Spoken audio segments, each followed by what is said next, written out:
بسم اللہ الرحمن الرحیم۔ لاکھوں کروڑوں درود و سلام محمد مصطفیٰ صلی اللہ علیہ وسلم اور آل محمد پر۔ میں ہوں عمر دراز گوندل۔ میں ایک بات ہمیشہ کہتا ہوں کہ عمران خان قسمت کا دھنی آدمی ہے، اس کو گرایا جاتا ہے وہ پھر اٹھ کھڑا ہوتا ہے، اور اس کو کوئی نہ کوئی ایسی مدد غیبی آ جاتی ہے کہ اس کا کام آسان ہو جاتا ہے۔ آج کا دن عمران خان کے لیے بہت بڑا دن ہے۔ اب آپ کہیں گے کہ آج کا دن بڑا ہے یا 8 فروری کا دن بڑا تھا؟ میرے خیال سے یہ 8 فروری کے دن کے ہی سارے نتائج ہیں۔ 8 فروری کو پاکستان کی قوم نے پرچی کے ذریعے عمران خان کے حق میں جو مہر لگائی، اس کے اثرات اب سامنے آنا شروع ہو گئے ہیں۔ دیکھیے 8 فروری کو لوگوں نے اس بات کا بدلہ لیا کہ عمران خان کی غلط حکومت کیوں گرائی گئی، غلط طریقے سے، اور پھر لوگوں نے بدلہ لیا کہ اس قدر ظلم کیوں ایک سیاسی جماعت کے ساتھ کیا جا رہا ہے۔ لیکن اب اصل خبر کیا ہے؟ اصل خبر ہے اڈیالہ جیل کا دروازہ کھلنا۔ میرے خیال سے اس لمحے کے بعد 1 منٹ بھی عمران خان کو اڈیالہ جیل میں رکھنا ظلم عظیم ہوگا، اور یہ اس سسٹم کا ایک ناکردہ اس سسٹم کا ایک بڑا گناہ سمجھا جائے گا۔ آپ کہیں گے کیسے؟ وہ گناہ اس طرح سے ہے کہ عمران خان نے اپنی قوم کے سامنے رکھا تھا کہ دیکھو میری حکومت کیوں اور کس نے گرائی ہے، اشاروں کنایوں میں وہ کون تھا یا باقی ساری باتیں، لیکن جو عمران خان نے کہا آج وہ سچ ثابت ہو گیا ہے۔ آپ کہیں گے کیسے؟ آپ جانتے ہیں کہ اس وقت کی جو اسٹیبلشمنٹ، اس وقت جنرل فیض اور جنرل باجوہ تھے، عمران خان کے بقول جب انہیں خبر ملی کہ ان کی حکومت گرائی جا رہی ہے تو انہوں نے کچھ لوگوں کو جنرل باجوہ کے سامنے بھیجا، انہیں بریف کیا گیا کہ حکومت نہ گرائیں، آپ حکومت گرائیں گے معیشت بڑی مشکل سے سنبھلی ہے، پھر یہ کسی سے سنبھالی نہیں جا سکے گی۔ لیکن اس وقت جنرل باجوہ اور سب کہہ رہے تھے جی ہمارا تو سیاست سے کوئی تعلق نہیں ہے، ہم نیوٹرل ہو گئے ہیں اور ہم کوئی سیاست میں نہیں پڑ رہے۔ اس وقت مسلم لیگ نون کا کلیم یہ تھا کہ جی ہم نے عمران خان کی حکومت اس لیے گرائی ہے کہ عمران خان جنرل فیض کو آرمی چیف لگا کے اگلے 10 سال کا ایک منصوبہ لے کے آ رہا ہے، اور اس میں لوگوں کو نااہل کر دیا جائے گا، جیلوں میں ڈال دیا جائے گا، تو ایک صدارتی نظام اور اس قسم کے جھوٹ پھیلائے گئے۔ اب آپ جانتے ہیں کہ جو تحریک عدم اعتماد آئی تھی، یہ پی ڈی ایم نامی ایک گروہ نے لے کے آئے تھے۔ اب اس پی ڈی ایم کے سربراہ مولانا فضل الرحمان نے آج ایک انٹرویو کے ذریعے اعتراف جرم کر لیا ہے۔ اعتراف جرم کیا ہے؟ اعتراف جرم نمبر 1 یہ ہے کہ عمران خان کا سائفر بیانیہ درست ثابت ہو گیا ہے، اور عمران خان جو بات کر رہے تھے فضل الرحمان نے اس کی کڑیاں ملا دی ہیں۔ اور وہ بات کیا ہے؟ دیکھیے فضل الرحمان نے بتایا ہے کہ اس وقت جو تحریک عدم اعتماد لائی گئی تھی وہ بنیادی طور پہ اس وقت جنرل فیض اور جنرل باجوہ کے کہنے کے اوپر لائی گئی تھی۔ اب آپ کہیں گے کہ یہ کیسے ہوا یا کیوں لائی گئی؟ یہ بہت ہی دلچسپ قسم کا معاملہ ہے۔ انہوں نے کہا کہ جنرل فیض حمید ان کے پاس آئے اور ان کو یہ کہا کہ آپ نے سسٹم میں رہتے ہوئے جو کر سکتے ہیں آپ وہ کر لیں۔ اب اس کے بعد مولانا فضل الرحمان کے مطابق انہوں نے جنرل فیض کو انکار کر دیا، اور مولانا فضل الرحمان کا موقف یہ ہے کہ وہ اس حق میں نہیں تھے کہ عمران خان کے خلاف تحریک عدم اعتماد لائی جائے۔ اب مولانا فضل الرحمان نے یہ تو مان لیا کہ جنرل باجوہ اور جنرل فیض کے کہنے کے اوپر تحریک عدم اعتماد لائی، اور انہوں نے بتایا کہ کیسے کیا کرنا ہے، اور ان کے مطابق جب تحریک عدم اعتماد کا پروسیس ہو رہا تھا تو جنرل باجوہ اور جنرل فیض ان کے ساتھ مکمل رابطے میں تھے۔ اب ان کے مطابق جو ابتدائی ان سے ملنے جنرل فیض آئے تھے، اچھا وہی جنرل فیض جو مسلم لیگ نون کے مطابق عمران خان ان کو آرمی چیف بنانا چاہتے تھے، لیکن جنرل فیض عمران خان کی حکومت گرانے میں لگے ہوئے تھے۔ اچھا اس میں وہ کہتے ہیں جب میں نے یہ انکار کیا تو اس کے چند دن کے بعد ایم کیو ایم ٹوٹ گئی، تحریک انصاف کے لوگ ٹوٹنا شروع ہو گئے، تو اس کے بعد ہمیں پھر بلایا گیا، اور پھر کن کن کو بلایا گیا؟ ان کے مطابق تمام پارٹیز، ندیم ملک صاحب سما والے، انہوں نے سوال بھی کیا کہ کیا نون لیگ پیپلز پارٹی کا سب جماعتیں، آپ نام نہ لیں، سب جماعتیں وہاں پہ تھی، اور وہاں پہ جنرل فیض اور جنرل باجوہ نے پھر اگلی بات بتائی اور اسی طرح سے کہا کہ کیسے کرنا ہے۔ اب ان سے پوچھا گیا کہ اگر آپ یہ غلط سمجھتے تو آپ نے اس کو روکا کیوں نہیں ہے؟ انہوں نے یہ کہا کہ جناب اگر میں اس وقت روکتا، چونکہ پیپلز پارٹی تحریک عدم اعتماد کی تحریک چلا رہی تھی، تو تاثر یہ جانا تھا کہ میں عمران خان کو بچا رہا ہوں، تو جنرل فیض اور جنرل باجوہ کے کہے جانے کے اوپر اسی طرح تحریک عدم اعتماد لائی گئی اور پھر اسی طرح سے اس کو جو ہے وہ کامیاب کروایا گیا۔ اب یہ ساری بات ہے، اب اس کا مطلب یہ تھا، پھر اینکر نے سوال کیا کہ اس کا مطلب ہے کہ تحریک عدم اعتماد کا آغاز جنرل باجوہ اور جنرل فیض کی طرف سے ہوا؟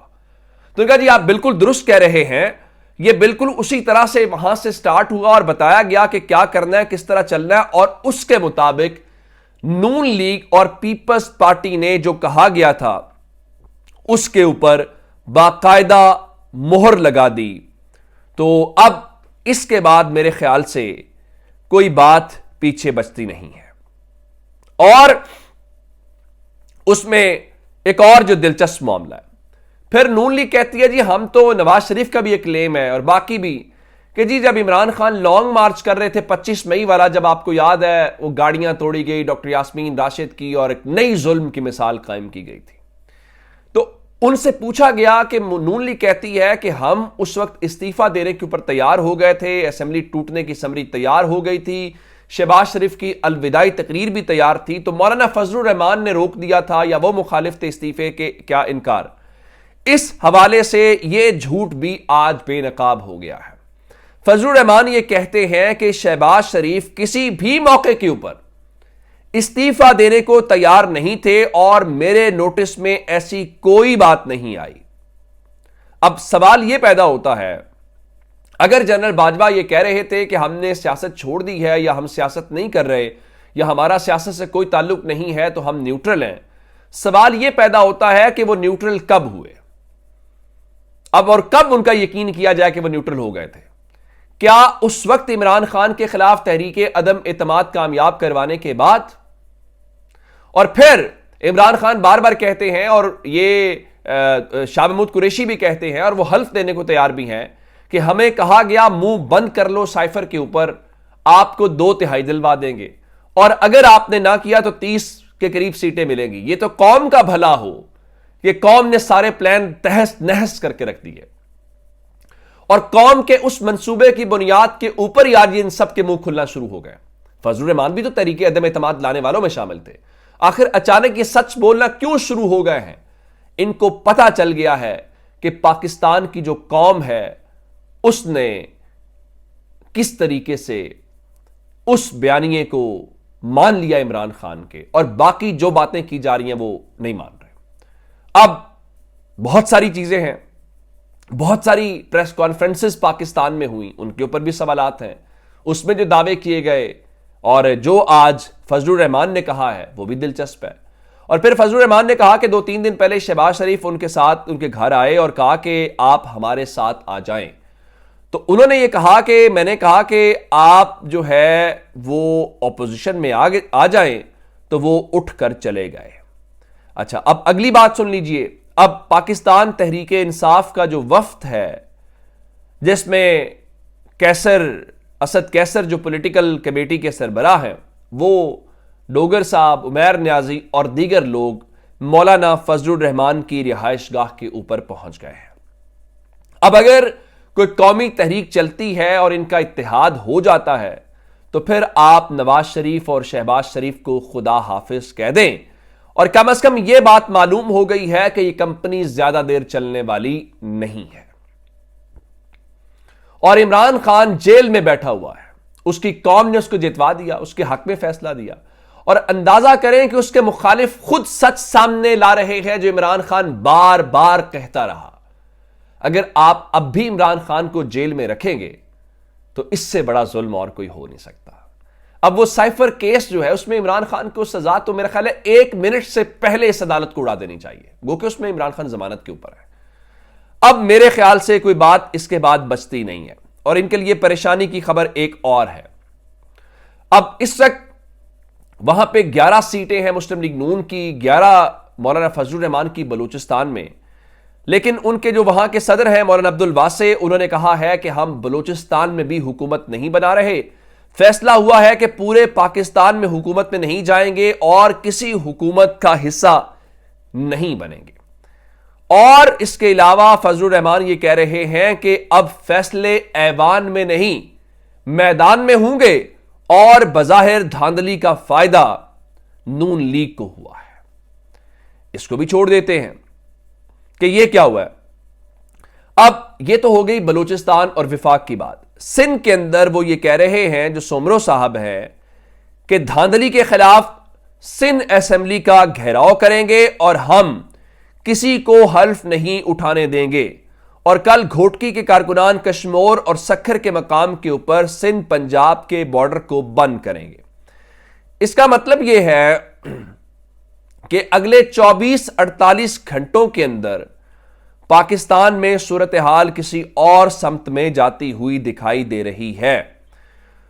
اس کی وجہ یہ ہے کہ کل 16 تاریخ کو، اب سے چند گھنٹے کے بعد تو 16 تاریخ شروع ہو جائے گی، تو 16 تاریخ کو یعنی جمعے کو جماعت اسلامی کراچی کے اندر اسلام آباد کے اندر دھرنا دینے جا رہی ہے۔ اب اگر یہ ساری بات ہے اور وہ دھرنا دینے جا رہے ہیں تو پھر آپ اس سے اندازہ لگا لیجئے کہ اب کون سی جماعت کو آپ روکیں گے، کون سے نہیں روکیں گے۔ ادھر شجاعت حسین اور پرویز الہی کی جو اڈیالہ جیل میں ملاقات ہے وہ 2.25 گھنٹے جاری رہی، اور وہ کہتے تھے ملاقات مکمل غیر سیاسی تھی، سیاسی رنگ دینا غلط ہے، سیاسی صورتحال پر کوئی گفتگو نہیں ہوئی، اور خاندانی روایات کے تحت یہ ملاقات ہوئی۔ شجاعت حسین اور پرویز الہی میں بہت محبت کا رشتہ ہے۔ اپنا بہت سارا خیال رکھیے گا۔ خدا حافظ۔